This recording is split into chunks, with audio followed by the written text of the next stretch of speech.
Right there. What you doing? The attack of the bear. Ooh, don't lick the screen, bear. That's disgusting.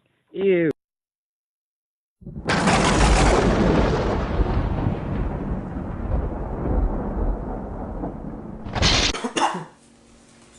Ferris Bueller's Day Off.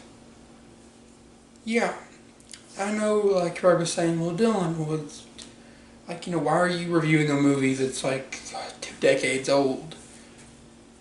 Because I want to. I woke up this morning and I said, I want to review Ferris Bueller's Day Off. So I'm going to fucking review Ferris Bueller's Day Off. Basically, Ferris Bueller's Day Off, it's the cult classic about basically there's a high school student named Ferris, and basically, like, he's missed his attendance says he's missed 9 days, and basically, he decides he's gonna skip school today. So basically, he gets his friend Cameron and his girlfriend Sloane, and they just kind of hang out the whole day. Also with the principal Ed Rooney trying to find Ferris and catch him in the act, and his sister Gina. I think her name's Gina. I saw it yesterday. It's just like it's kind of like a forgettable name. So, yes, I love. This is my favorite movie of all time. It's basically it's a fact. It's my favorite movie of all time, and so I want to review it. Basically, what makes Ferris Bueller's Day Off so good is the fact that I just mentioned the greatest thing of this movie is Ferris Bueller. Matthew Broderick kills it as Ferris Bueller, and you can totally tell he's having he's having tons, he's having fun, he's having a freaking ball playing Ferris. And we are too, watching him. Basically, honestly, Matthew Broderick, he's not the most loved actor.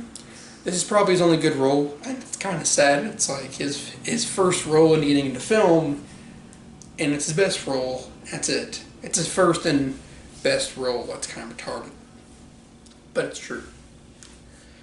And then, like, there's tons of things about the movie. Tons. But let's scale it a little bit. Obviously, I relate to this movie a lot. When I was a kid, I wanted to be just like Ferris Bueller. I wanted to be outgoing. I wanted to be cool. But in reality, I mean, like, the more I think about it, and a lot of people agree with me on this, is that I relate more to Cameron than I do Ferris. Because Cameron, he's supposed to be written, he's written as the exact opposite of Ferris. He's anxious, he's negative, and he's one of those people who just think their life is over and no one cares about them. Except when you really get down to it, like Cameron doesn't really messed up home life. But yeah, I mean, yeah, and honestly, I kind of wish that his storyline was longer, but it's not going to detract from the movie.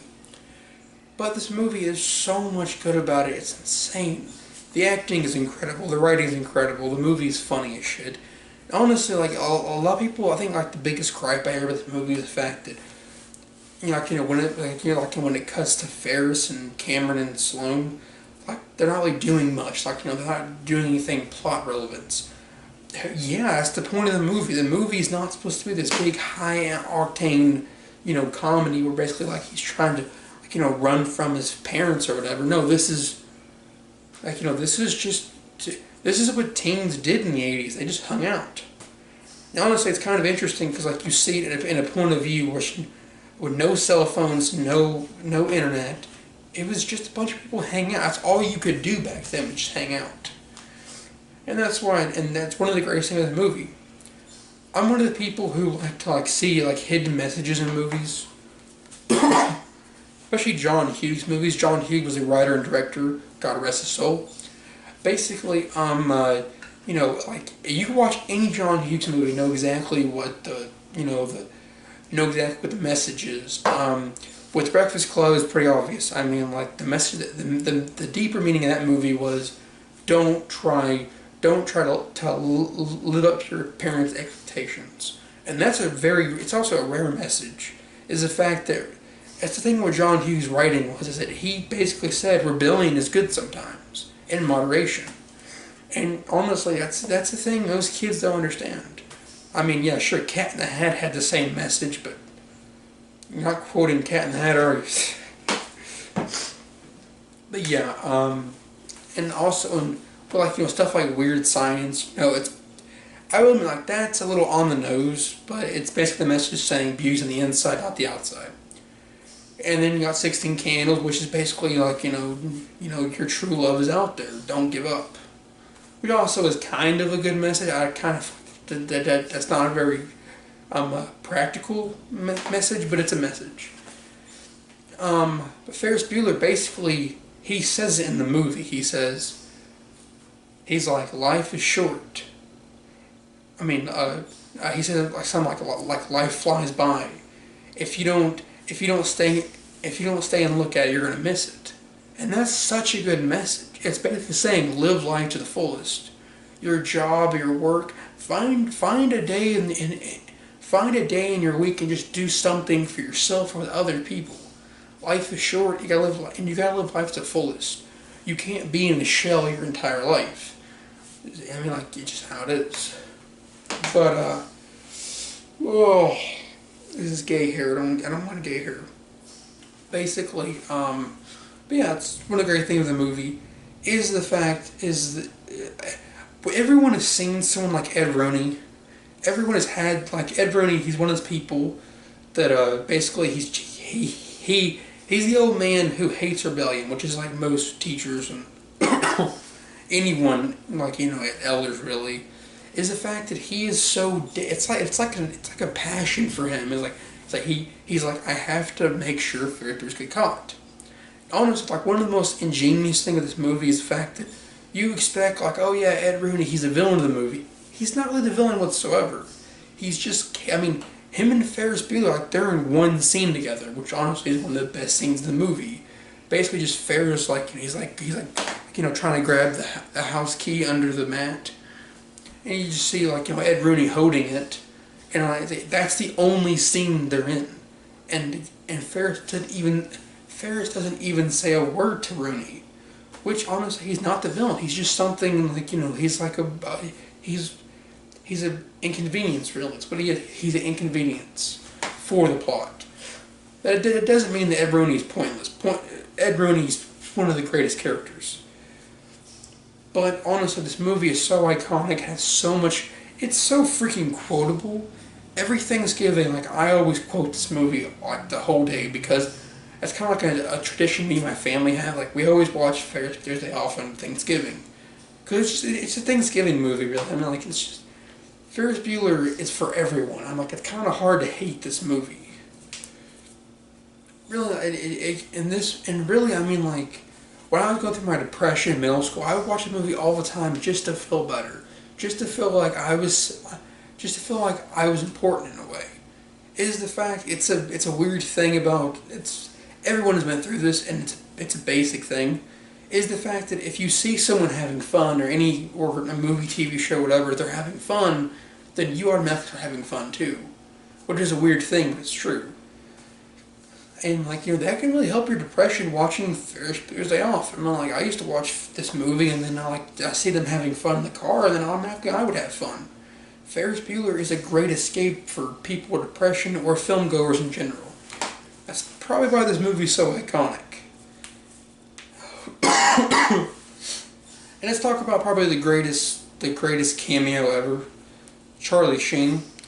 I mean, back then, I mean, nowadays it's more funny than it was in the 80s. In the 80s, like, it's just like, oh, it's just, because at the time, Charlie was he was new into the game. Now he's an infamy. It's like he plays a drug addict, and that's, he plays a drug addict, and like me and my grandpa watch it now, and we're like, that is so freaking ironic.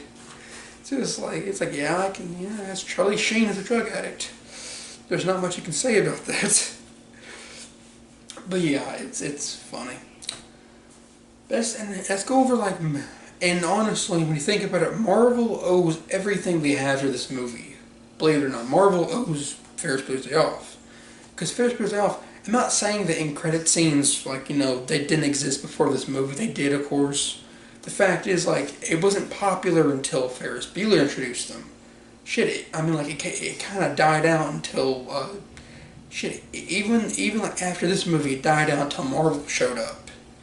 Basically, and the end credit scene is so genius. There's two end credit scenes actually. One for in the middle of the credits and one at the end.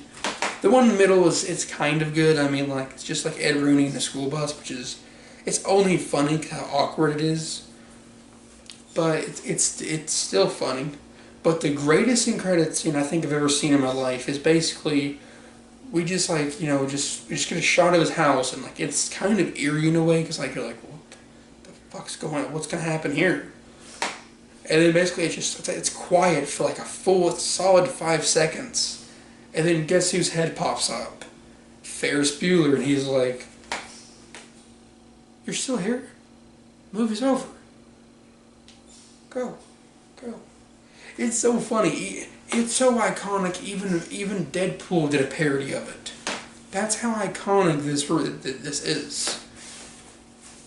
I don't know if it kind of makes sense because Ferris Bueller, he's the fourth wall breaker. So is Deadpool. Deadpool, Ferris, you're both full wall breakers. That's the greatest comparison I can make. Ferris Bueller and Deadpool, greatest comparison. I think at least, but with the comedy and the timelessness, that's a part of the thing that makes this movie timeless. But it's not all of it. It's the message, and honestly, this movie has some heart too. And everyone knows this scene. Everyone knows the scene where Cameron's trying to, Ferris, he's trying to get the miles back on the car, the Ferrari, and the car crashes because Cameron is just freaking out. He has his blowout, and at the end he realized he has to take responsibility, and then he has to take responsibility and face up to it and actually talk to his dad. That's a very heartwarming scene, and it just shows you how timeless this movie is. Everyone can relate to Ferris. Everyone can relate to Cameron. Think about it, guys. This movie came out in 1986, and yet people still relate to a movie. Like, I'm 17 years old, and I relate to a movie that came out in 1986. That's borderline genius. It's genius. John Hughes, only he can make a timeless teen comedy like this. But yeah, that's all I can say. I love this movie. You guys automatically know what my rating's gonna be. I'm giving Ferris Bueller's Day Off A+. Yeah. Yeah. Like, subscribe to everyone. Twitter and the link. Yeah. I'm gonna go take some more Xanax.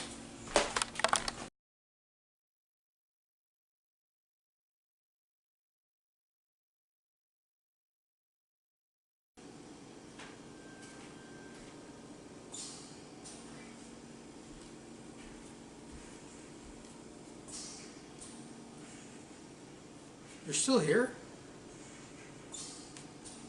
Review's over. Go. It's over.